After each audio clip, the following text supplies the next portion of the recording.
Welcome to Just Hair Me Out, a podcast about love, life, and hair. I'm Barbara. I've spent over 38,000 hours coloring hair. Hi, I'm Demetra, and I've spent over 1,000 weeks with scissors in my hands. With 50 clients a week in our chairs and 22 years on our feet, doing hair is not our hobby, it's our hustle. We've navigated salon politics and then opened salon suites of our own in 2020. We choose dogs over kids, skinny marks over beer, and we've only fired 3 clients each.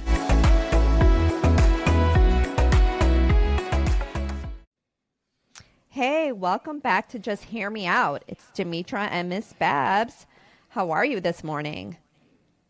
I'm good. All right. Well, let's tell them what we're talking about today, Barbara.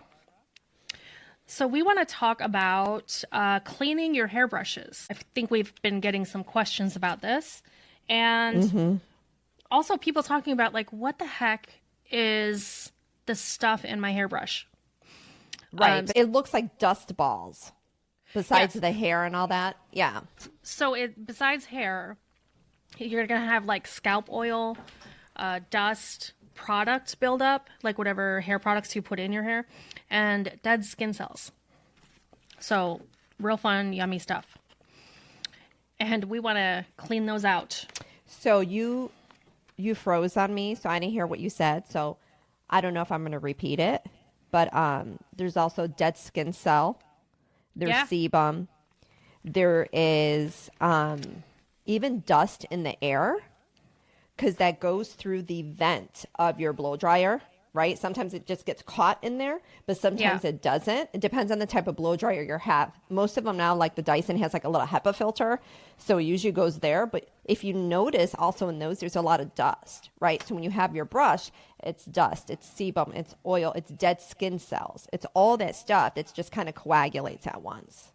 Yeah. So that's what it is, which is actually bad because eventually that builds bacteria over time.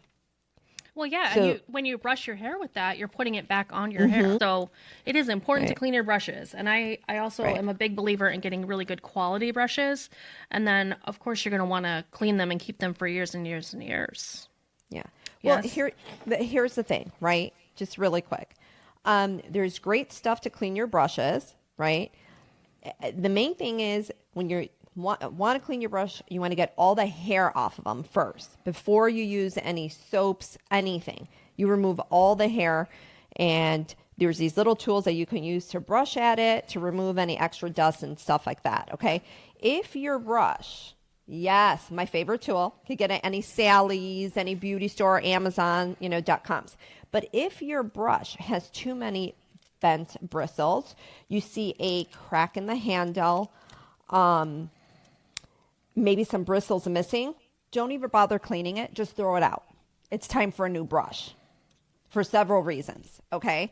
Now that we established when it's time to throw out a brush opposed to when to clean a brush, right? Because there's some brushes, like those YSL brushes, they're made of wood handles, $250 brush. Well, you're going to want to keep that one forever, right? Hopefully, unless it has too many missing bristles. And that's why I don't invest anymore in really expensive brushes for my clients. Me personally, I'm doing 10 to 15 blowouts a day. I'll spend anywhere from 25 to 50 on one brush. But I use about 5 brushes, right? Different sizes for different things. So I prefer to spend that opposed to $250 on one brush. Because when the bristles, like I said, when they get too bent, all that, you're not styling properly, right? At least in the professional, you could get good brushes from 25 to 50 bucks. And for you at home, you might just need one. That's worth the investment because you're not doing 10 blow dries a day. And like Barbara said, you could have that brush for a few years, even at that cost. Sure. No problem, but Barbara has a great product that she uses to clean products, and she's going to show you what it is. It's amazing. All right. So I wanted to show you guys, if you're just listening, I have this little tool that you can buy on Amazon or whatever. It's like it'll remove the hair from your hairbrush. So it's got these like little bristles here and this side. Okay, it's super cheap. Here's my hairy brush. Check that out. Wow. So you want to take all the hair out of the brush first, and then you want to soak it. And this stuff, Ship Shape, is awesome. You can get it on Amazon as well.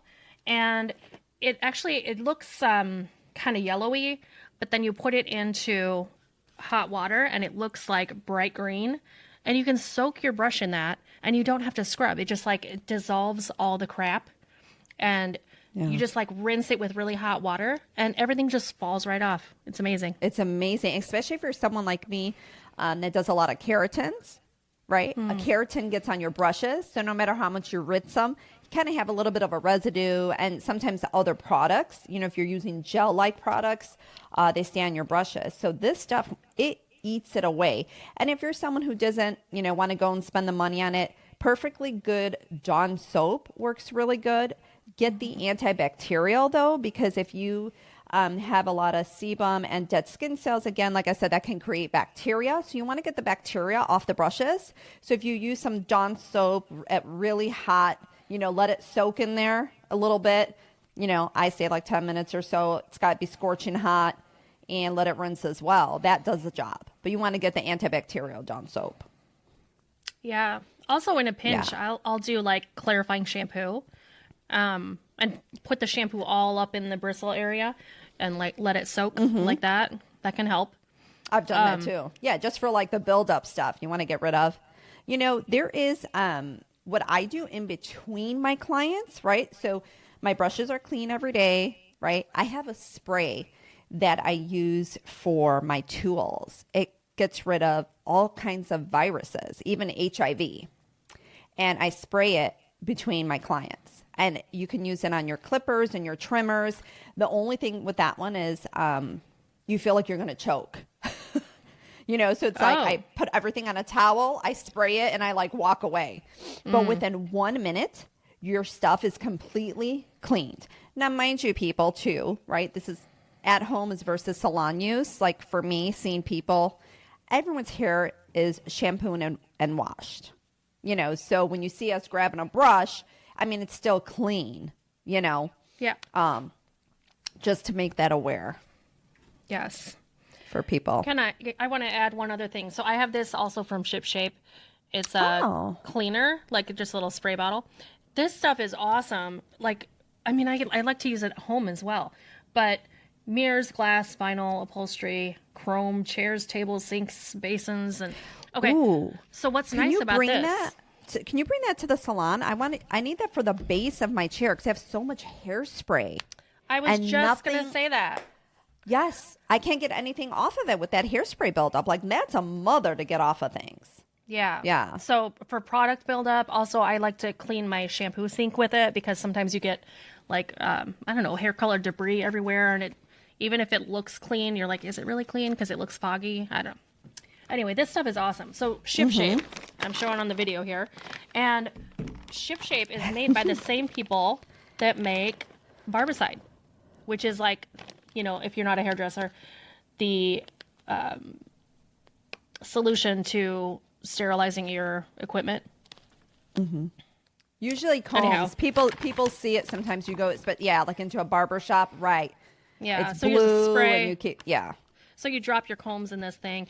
Also, they now have wipes that came out during COVID, I think. Oh, and, I had those wipes. I didn't realize that was from them. Yeah, the same company makes I all had the that. exact same. Yeah, I had the same wipes. Yeah. Okay. Also, it's good for headrests and stuff. How sometimes I think about this on an airplane. Sometimes they'll have fabric seats, but then there's faux leather or something where the head is. And that can get oil on it from everybody's scalp or their hair face. products. How about makeup? Yeah. So this stuff is great for all that. Anyway. Oh, I like good that. Stuff. For travel also. Yeah. By the way, I'm a huge fan of soaking because I don't want to have to scrub the brushes that much. But it really does make everything fall off to where, if you were to just soak it in, regular, put some hand soap in a sink with hot water and soak your brush, you would, the stuff would become gooey and able to move, but you'd have to scrub it off. Yes. It's almost like soaking a pan after cooking some scrambled eggs in it. It'll loosen it up, but you still have to kind of wipe. The Ship Shape, literally, you don't have to do anything. This stuff is magic. Yeah. Yes. And another thing I wanted to also bring out, my new favorite brushes that Barbara turned me on to was the Ergo. I am such a fan of those brushes. So anyone that's listening right now, if you're interested in good brushes, since we're speaking about them, you should definitely go to the Ergo Styling Products website. And when you go to checkout, you can put in JHMO to receive your 15% off at, Just Hear Me Out.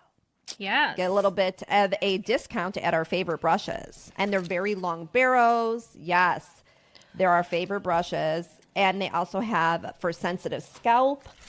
Yeah. And for everything. Yes. If you guys have any more questions about cleaning hair brushes, or if you want to know about a specific kind of brush, just, email us and let us know your thoughts. All right. Thanks for listening. Bye. Bye. If you enjoyed this episode and you'd like to help support the podcast, please subscribe or follow. And please leave a rating and review on Apple Podcasts or Spotify. Lastly, follow us on social media for clips of past and future episodes. All our accounts are listed in the show notes below. Thanks so much for listening.